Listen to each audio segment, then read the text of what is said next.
The delirious victim staggers about in his final moments. His speech is slurred, skin purple-black covered with swollen, pus-filled lumps as death calls him. Witnesses to this terrifying spectacle called it the Dance Macabre, or Dance of Death.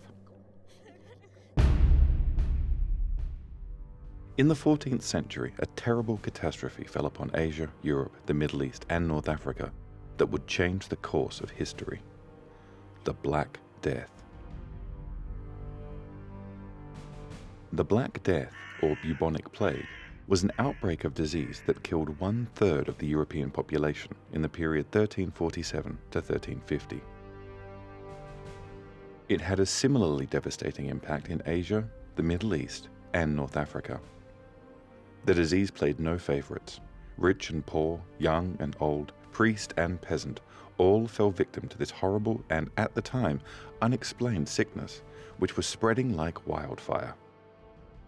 The populations of entire towns and villages were wiped out in a matter of days. The dead were buried in mass graves to cope with the rapid death toll. Only a thin covering of soil was placed over the dead bodies before another layer was buried on top. Pope Clement VI consecrated, made sacred, the Rhone River so corpses could be thrown straight into it. So, what is the Black Death? Where did it come from? While it's difficult to trace with any real certainty, the outbreak is believed to have originated in the Gobi Desert in Mongolia, early in the 14th century. Prior to this, the disease had existed for centuries in regions of Asia, with small outbreaks occurring from time to time. Any one of these could have been the source.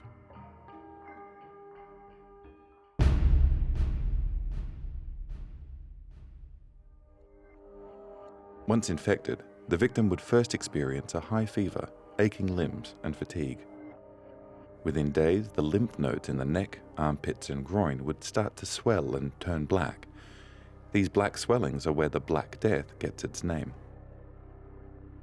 Michael Platiensis, first-hand witness to the horrors of the Black Death, wrote, "Here, not only the burn blisters appeared, but there have developed gland boils on the groin, the thighs, the arms, or on the neck. At first, these were the size of a hazelnut and developed accompanied by violent shivering fits, which soon rendered those attacks so weak that they could not stand up, but were forced to lie in their beds consumed by violent fever. Soon the boils grew to be the size of a walnut, then to that of a hen's egg or a goose's egg, and they were exceedingly painful and irritated the body, causing the sufferer to vomit blood. The sickness lasted 3 days, and on the 4th, the latest, the patient succumbed." The stinking pus-filled swellings, otherwise known as buboes, gave the bubonic plague its name. Their nervous system under attack, victims would become crazed and delirious with fever. Once the swollen lymph nodes started to burst within the body, the sufferer was not long for this world. Death usually occurred within the week.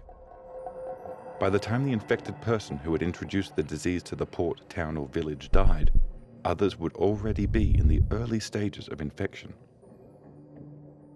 This made preventing an epidemic incredibly difficult.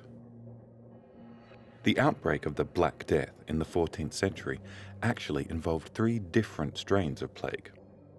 The most common and visually the most gruesome form is the bubonic plague.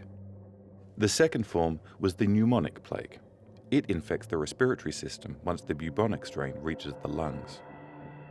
The third form, septicemic plague, infects the body's circulatory system, that is, the blood.